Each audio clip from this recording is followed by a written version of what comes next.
జమ్మూ కశ్మీర్లోని బైసారన్, పహల్గామ్కు దాదాపు 6 కిలోమీటర్ల దూరంలో ఉండే రిసార్టు పట్టణమిది. మంచు కురిసే అందమైన సువిశాల మైదానాలు, పైన్ అడవులు, మంచుకొండలతో పర్యాటకులకు స్వర్గధామంగా ఉంటుంది. కొన్ని దశాబ్దాలుగా సినిమా షూటింగులకు, ట్రెక్కర్లకు ఇది ఫేవరెట్ స్పాట్. ఈ ప్రాంతాన్ని అందరూ మినీ స్విట్జర్లాండ్గా పిలుస్తుంటారు. పర్వతాల మధ్య ఉండే బైసారాన్ ప్రాంతానికి కాలినడకన లేదా గుర్రాలపై మాత్రమే చేరుకునే అవకాశం ఉంది. వేసవి కావటంతో కశ్మీర్ అందాలు చూడటం కోసం కొద్ది రోజులుగా పర్యాటకులు భారీగా తరలివస్తున్నారు. ఇందులో భాగంగానే ఏప్రిల్ 22వ తేదీన దేశం నలుమూలల నుంచే కాకుండా విదేశాల నుంచి కూడా వందలాది మంది పర్యాటకులు అక్కడికి వచ్చారు. టూరిస్టులు బైసారన్ అందాలను చూస్తూ, స్థానిక రుచులను ఆస్వాదిస్తూ ఫోటోలు తీసుకుంటూ సరదాగా గడుపుతున్నారు. ఈ క్రమంలోనే మధ్యాహ్నం 3 గంటల సమయంలో సమీప అడవుల్లో నుంచి భారత ఆర్మీ దుస్తులు వేసుకుని భారీ ఆయుధాలతో 5గురు ఉగ్రవాదులు ప్రవేశించారు. పర్యాటకులపై ఒక్కసారిగా కాల్పులకు తెగబడ్డారు. దీంతో అక్కడేం జరుగుతుందో తెలియక పర్యాటకులంతా ప్రాణభయంతో తలోక దిక్కు పరుగులు తీశారు. కానీ చుట్టూ మైదాన ప్రాంతం కావటంతో కనీసం దాక్కునేందుకు కూడా వీలు లేకుండా పోయింది. ఆ క్రమంలోనే 2 పర్యాటక బస్సులను ఉగ్రవాదులు అడ్డుకున్నట్టు సాక్షులు తెలిపారు. వారిని ఒక్కొక్కరిగా పేర్లు అడుగుతూ బస్సుల్లో నుంచి కిందకు దింపారు. మహిళలు, పిల్లల్ని ఒకవైపు, పురుషుల్ని మరొక వైపుకు వేరు చేశారు. తర్వాత మీ మతమేంటని ప్రశ్నించటం మొదలుపెట్టారు. ఒకవేళ ఎవరైనా పేరు తప్పుగా చెప్పారని అనుమానం వస్తే ప్యాంట్లు విప్పించి సుంతీ చేసుకున్నాడా లేదా అని చూశారు. పేర్లు, మతం అడిగి ఖురాన్లోని సూక్తులు పలికించి ప్యాంటు విప్పి చూసి ఎవరి మతమేంటో నిర్ధారించుకున్నారు. ఆ తర్వాత హిందువులు, ముస్లిమేతరులను మాత్రమే టార్గెట్ చేసి ఒక్కొక్కరి తలపై తుపాకీలు పెట్టి పాయింట్ బ్లాంక్లో కాల్చిపారేశారు. ఎటు చూసినా శవాలు, రక్తపు మడుగులు. అయిన వారిని తమ కళ్ల ముందే కాల్చేస్తే చూసి గుండెలవిసేలా ఏడుస్తున్న కుటుంబ సభ్యులు. భయ్యా, నా భర్తను కాపాడండి, దయచేసి సాయం చేయండి, మమ్మల్ని రక్షించండి అని చేతులు జోడించి వేడుకుంటున్నవారు ఇంకొందరు. హనీమూనుకు వచ్చిన భర్తను కోల్పోయి రోదిస్తున్న నవవధువు ఓవైపు ఉంటే, తండ్రి చావును చూసి రోదిస్తున్న కుమార్తె మరోవైపు. ముష్కరుల దాడిలో మొత్తంగా 26 మంది పర్యాటకులు మరణించారు. 20 మందికి పైగా గాయపడ్డారు. మృతుల్లో ఇజ్రాయిల్, ఇటలీ దేశాలకు చెందిన ఇద్దరు స్థానికులు, పలు రాష్ట్రాల నుంచి వచ్చిన పర్యాటకులు ఉన్నట్టు అధికారులు తెలిపారు. మృతుల సంఖ్య మరింత పెరిగే ప్రమాదం ఉందని ఆందోళన వ్యక్తం చేశారు. ఇదంతా ఎందుకు జరిగిందో, తాము చేసిన తప్పేంటో ప్రాణాలు కోల్పోయిన వారికి తెలియదు. సరదాగా గడపటానికి వచ్చిన తమపై పగబట్టినట్టు ఎందుకిలా మారణకాండకు పాల్పడ్డారో బాధిత కుటుంబ సభ్యులకు తెలియదు. కేవలం మతోన్మాదం, విద్వేషంతో ఉగ్రవాదులు పిరికి పందల్లా మారి అమాయక ప్రజల్ని పొట్టన పెట్టుకున్నారు. మతోన్మాదంతో రగిలిపోయిన ఆ పిరికి పందలు మత పిచ్చితో ఎంత కిరాతకంగా ప్రవర్తించారో ప్రత్యక్ష సాక్షుల మాటల్లోనే ఇప్పుడు చూద్దాం. కర్ణాటకలోని శివమొగ్గకు చెందిన మంజునాథరావు అనే 47 ఏళ్ల రియల్టర్ విహారయాత్ర కోసం భార్య పల్లవి, కుమారుడు అభిజయ్తో కలిసి ఈ నెల 19వ తేదీన కశ్మీర్ వెళ్లాడు. బైసారన్లో భార్య, కుమారునితో కలిసి అప్పటిదాకా ప్రకృతిని ఆస్వాదించాడు. ఫోటోలు, వీడియోలు తీసుకుంటూ సరదాగా గడిపాడు. ఆ సమయంలో 500 మంది దాకా పర్యాటకులం ఉన్నాం. అప్పుడే గుర్రం దిగా. నా కుమారుడికి తినేందుకు ఏమైనా దొరుకుతుందా అని నా భర్త దగ్గర్లోని హోటల్లో విచారిస్తున్నారు. అబ్బాయిని తీసుకుని నేను కూడా అక్కడికి వెళ్తుండగానే కాల్పుల శబ్దం వచ్చింది. ఆర్మీ జవాన్లు కాల్పులు జరుపుతున్నారనుకున్నాం. కానీ జనం పరుగులు చూసి నేను కూడా పరిగెత్తాను. అప్పటికే నా భర్త రక్తపు మడుగులో పడి ఉన్నాడు. 3 ఉగ్రవాదులు బిస్మిల్లా బిస్మిల్లా అని అరుస్తున్నారు. వాళ్లు హిందువులను మాత్రమే లక్ష్యంగా చేసుకున్నారు. మగవారిని తీవ్రంగా కొడుతున్నారు. నేను వారి దగ్గరకు వెళ్లి నా భర్తను ఎందుకింత దారుణంగా చంపేశారు, నన్ను కూడా చంపేయండి అన్నాను. మా అమ్మను, నన్ను కూడా చంపండిరా అని నా కొడుకు కూడా గట్టిగా అరిచాడు. అయినా వాళ్ల గుండెలు కరగలేదు. మిమ్మల్ని చంపేది లేదు, ఇక్కడ జరిగిందంతా మీ మోడీకి చెప్పుకో అని అన్నారు. కశ్మీర్ చూడాలనేది నా భర్త కల, కాని ఇక్కడే ఆయన్ను పొట్టన పెట్టుకున్నారు అంటూ పల్లవి గుండెలవిసేలా రోదించిన తీరు స్థానికులను కంటతడి పెట్టించింది. ఈ నరమేధంలోనూ ఉగ్రవాదులు అంతులేని మతోన్మాదం ప్రదర్శించారు. కేవలం హిందువులు, ముస్లిమేతర మగవారిని మాత్రమే లక్ష్యంగా ఎంచుకున్నారు. భార్యాపిల్లల కళ్ల ముందే వారిని కర్కశంగా కాల్చి చంపి వికృతానందం పొందారు. కాల్పులకు తెగబడింది 5గురు ఉగ్రవాదులని ప్రత్యక్ష సాక్షులు చెబుతున్నారు. మాకు సమీపంగా ఉన్న 40 మంది పర్యాటకులను 5గురు ఉగ్రవాదులు చుట్టుముట్టారు. కేవలం హిందువులను మాత్రమే లక్ష్యం చేసుకున్నారు. ఒక్కో పర్యాటకుని పేరు అడిగి మరీ కాల్చారు అని ఒక మహిళ వివరించింది. ఇక పెళ్ళయి కాళ్లకు పారాని ఆరకముందే ఓ నవవధువు జీవితం తలకిందులైంది. భర్తను ఉగ్రవాదులు పొట్టన పెట్టుకోవటంతో ఆ నవవధువు తన భర్త మృతదేహాన్ని పట్టుకొని దిక్కులు పిక్కటిల్లేలా ఏడ్చింది. మాకు పెళ్ళై కేవలం 6 రోజులే అవుతోంది. నేను నా భర్త కలిసి భేల్పూరి తింటున్నాం. హఠాత్తుగా ఒక ఉగ్రవాది మా వద్దకు వచ్చాడు. మీది ఏ మతం అని అడిగాడు. నీ భర్త ముస్లిం కాదు కదా అని అన్నాడు. హిందువు అని నిర్ధారించుకొని నా భర్త తలకు తుపాకీ గురిపెట్టి కాల్చి వెళ్ళిపోయాడు.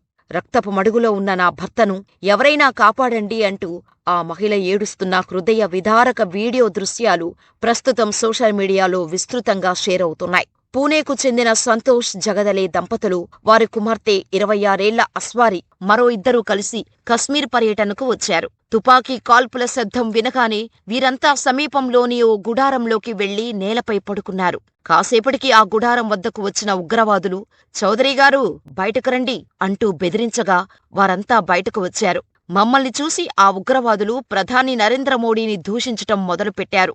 తర్వాత ఖురాన్లోని ఏవో మాటలు పలకమని నా తండ్రిని ఆదేశించారు. సరిగ్గా పలకలేకపోయేసరికి మా నాన్న తలపై తుపాకీతో కాల్చేశారు. ఆ తర్వాత చెవి భాగంలో, వీపుపైనా కాల్చేశారు. తర్వాత మాతో పాటు మరో వ్యక్తిని కూడా ఉగ్రవాదులు హతమార్చారు అని 26 ఏళ్ల అస్వారి కన్నీటి పర్యంతమవుతూ చెప్పారు. ఘటనాస్థలి హృదయ విదారక దృశ్యాలకు వేదికగా మారింది. ఎటు చూసినా రక్తపు మడుగులు, మృతదేహాలు, క్షతగాత్రులు, ఆదుకోవాలంటూ మిన్నంటిన రోదనలే. గాయపడ్డ వారిని కాపాడేందుకు స్థానికులు తక్షణమే స్పందించారు. పర్యాటకులు అక్కడికి చేరుకోటానికి ఉపయోగించిన పొట్టి గుర్రాల మీదనే క్షతగాత్రులను హుటాహుటిన ఆస్పత్రులకు తరలించారు. కాసేపటికే స్థానిక అధికార యంత్రాంగం రంగంలోకి దిగింది. ఘటనా స్థలానికి అంబులెన్సులు వెళ్లే పరిస్థితి లేకపోవటంతో బాధితులను హెలికాప్టర్లో తరలించారు. మిగతా వారిని కట్టుదిట్టమైన భద్రత నడుమ పహల్గాం క్లబ్బుకు చేర్చారు. 2019లో పుల్వామాలో సీఆర్పీఎఫ్ కాన్వాయ్పై టెర్రరిస్టులు కాల్పులకు దిగి 47 మందిని పొట్టన పెట్టుకున్న తర్వాత కశ్మీర్లో జరిగిన అతిపెద్ద దాడి ఇదే. దీనిపై దేశవ్యాప్తంగా తీవ్ర ఆగ్రహావేశాలు వ్యక్తమవుతున్నాయి. దేశ ప్రధాని నరేంద్ర మోడీ సహా పార్టీలకు అతీతంగా నేతలంతా ఈ దాడిని ముక్తకంఠంతో ఖండించారు. ఉగ్రవాదులది మతిలేని ఉన్మాదమంటూ ప్రధాని మోడీ మండిపడ్డారు. ఈ హేయమైన దాడికి పాల్పడ్డ వారిని వదిలే ప్రసక్తే లేదు. వారందరినీ చట్టం ముందు నిలబెడతాం. ముష్కరుల కుటిల అజెండా ఫలించబోదు. ఈ దాడితో ఉగ్రవాదంపై రాజీలేని పోరు జరపాలన్న మా సంకల్పం మరింత బలపడింది అని ప్రకటించారు. మృతుల కుటుంబ సభ్యులకు నా ప్రగాఢ సానుభూతి. గాయపడ్డవారు వెంటనే కోలుకోవాలని ప్రార్థిస్తున్నా.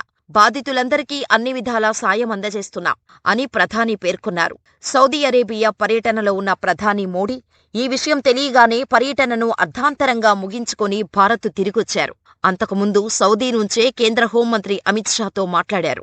అనంతరం కేంద్ర హోంశాఖ కార్యదర్శి Govind Mohan, intelligence bureau director Tapan Deka తదితర ఉన్నతాధికారులు, ఢిల్లీలో ఉన్న జమ్మూ కాశ్మీర్ లెఫ్టినెంట్ గవర్నర్ మనోజ్ సిన్హా తదితరులతో అమిత్ షా ఉన్నతస్థాయి సమీక్ష నిర్వహించారు. ఆ వెంటనే ప్రధాని మోడీ సూచన మేరకు వారందరితో కలిసి అమిత్ షా మంగళవారం రాత్రే ప్రత్యేక విమానంలో హుటాహుటిన కశ్మీర్ చేరుకున్నారు. రాజ్భవన్లో పరిస్థితిని సమీక్షించారు. ఇది కనీ విని ఎరుగని పిరికిపంద చర్య అంటూ జమ్మూ కశ్మీర్ ముఖ్యమంత్రి ఒమర్ అబ్దుల్లా మండిపడ్డారు. ఉగ్రవాదుల కోసం పహల్గాం పరిసర ప్రాంతాలన్నిటినీ భద్రతా దళాలు జల్లెడపడుతున్నాయి. జమ్మూ కశ్మీర్ అంతటా భద్రతను కట్టుదిట్టం చేశారు. అమెరికా ఉపాధ్యక్షుడు జేడీ వాన్స్ కుటుంబ సమేతంగా భారత్లో పర్యటిస్తున్న వేళ ఈ దాడి జరగటం గమనార్హం. ఉగ్రవాదుల దుశ్చర్యకు అమెరికా అధ్యక్షుడు డొనాల్డ్ ట్రంప్, రష్యా అధ్యక్షుడు వ్లాదిమిర్ పుతిన్ తీవ్రంగా ఖండించారు. బాధితుల కుటుంబాలకు ప్రగాఢ సానుభూతి తెలిపారు. ఉగ్రవాదంపై రాజీలేని పోరులో భారత్కు పూర్తిగా వెన్నుదన్నుగా నిలుస్తామన్నారు అని నేతలిద్దరూ పునరుద్ఘాటించారు. కశ్మీర్ దారుణం నన్ను తీవ్రంగా కలిచివేసింది. ఈ విషయంలో ప్రధాని నరేంద్ర మోడీకి, భారత పౌరులకు అన్ని విధాలా మద్దతుగా ఉంటాం అని ట్రంప్ తన సోషల్ మీడియా హ్యాండిల్ ట్రూత్ సోషల్లో పేర్కొన్నారు. ఈ దాడిని దారుణమైన నేరంగా పుతిన్ అభివర్ణించారు. ఇక ఈ దుశ్చర్య తమ పనేనని పాకిస్తాన్కు చెందిన నిషేధిత ఉగ్రవాద సంస్థ లష్కరే తోయిబా తాలూకా ముసుగు సంస్థ ది రెసిస్టెన్స్ ఫ్రంట్ ప్రకటించింది. 2019లో జమ్మూ కశ్మీర్కి ప్రత్యేక ప్రతిపత్తిని కల్పించే ఆర్టికల్ 370ని రద్దు చేసిన తర్వాత ఏర్పడిందే ఈ రెసిస్టెన్స్ ఫ్రంట్.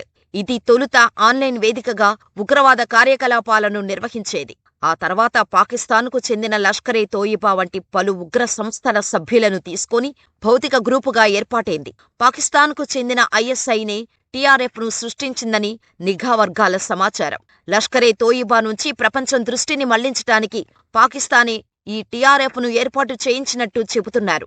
లష్కరే తోయిబా ఉగ్ర కార్యకలాపాల కారణంగా ఇండియా 2018లో నిషేధిత దేశాల జాబితాలో పాకిస్తాన్ను ఆర్థిక చర్యల టాస్క్ ఫోర్స్ చేర్చింది. దీంతో దిద్దుబాటు చర్యల్లో భాగంగా పాకిస్తానే టీఆర్ఎఫ్ను ఏర్పాటు చేయించిందని అంటుంటారు.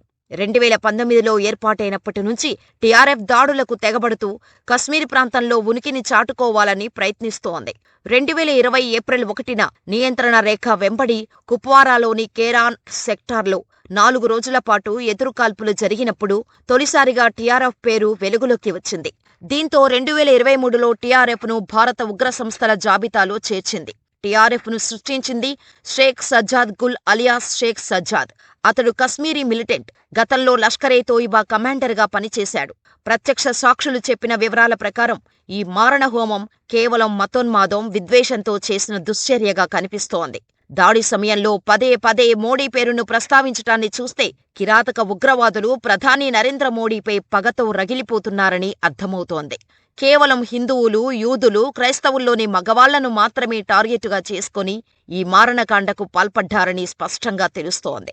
ప్యాంట్లు విప్పించి సుంతీ చేసుకున్నాడా లేదా అని నిర్ధారించుకొని మరీ పర్యాటకులను పొట్టన పెట్టుకున్నారంటే ఈ దుర్మార్గుల మత పిచ్చి ఏ స్థాయిలో ఉందో అర్థమవుతోంది. అమాయక ప్రజల ప్రాణాలు తీసిన ఈ నీచులను ఏం చెయ్యాలి? ఈ ఉగ్రవాదులకు ఎలా బుద్ధి చెప్పాలో మీ అభిప్రాయాలను మాకు కామెంట్ రూపంలో తెలియచేయండి. ఇలాంటి మరిన్ని వీడియోల కోసం మన ఛానల్ని సబ్స్క్రైబ్ చేసుకుని ఈ వీడియో మరింత మందికి చేరేలా లైక్ చేసి షేర్ చేయండి.